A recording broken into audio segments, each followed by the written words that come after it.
Changes I'd like to see are more conversations with children at a younger age about online safety, consent, and sexuality. I know that that can be a controversial topic for many parents.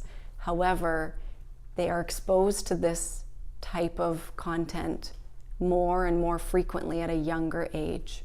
And I think it's integral that for the safety of our children and the well-being of our communities that we start having those conversations earlier. It's also really important that as parents, although we didn't necessarily have the same kind of access to online technologies growing up, that we are also a part of our children's online lives, their online social interactions and communities, so that we can help keep them safe. I don't think it's a one-time conversation. I think it's a recurrent conversation that needs to start early, and it needs to be repetitive. It needs to be an open conversation so children can come and feel comfortable with their parents or a safe adult to have those discussions in case something does happen that makes them feel uncomfortable or uneasy, and then they can always navigate that with someone who's safe. I believe that that would have a significant impact on preventing sextortion because our children would be more open with either adult caregivers or with safe adults about what they're experiencing online.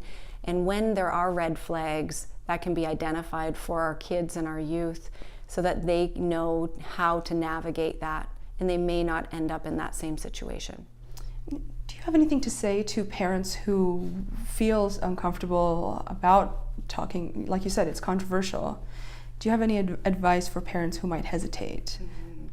There are lots of services that are available to you here in New Brunswick that can help walk you through that process.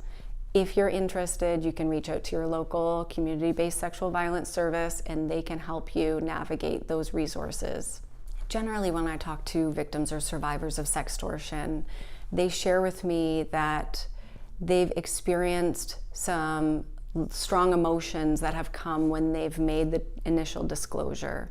So those disclosures may be disappointment or anger from the adult caregiver or safe person they've disclosed to.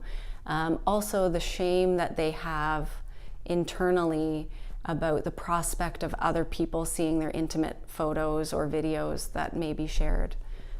Oftentimes they share that they're concerned about the continued backlash that may come from the community, whether that's a school or generally their community as a whole. And so that internalization of feelings is negatively impacting their mental health. I normalize the behaviors and the feelings that they have. I reaffirm that it is not their fault, that they didn't do anything wrong, that they didn't ask for this to happen, and that I'm there to support them through it, no matter what choice that they make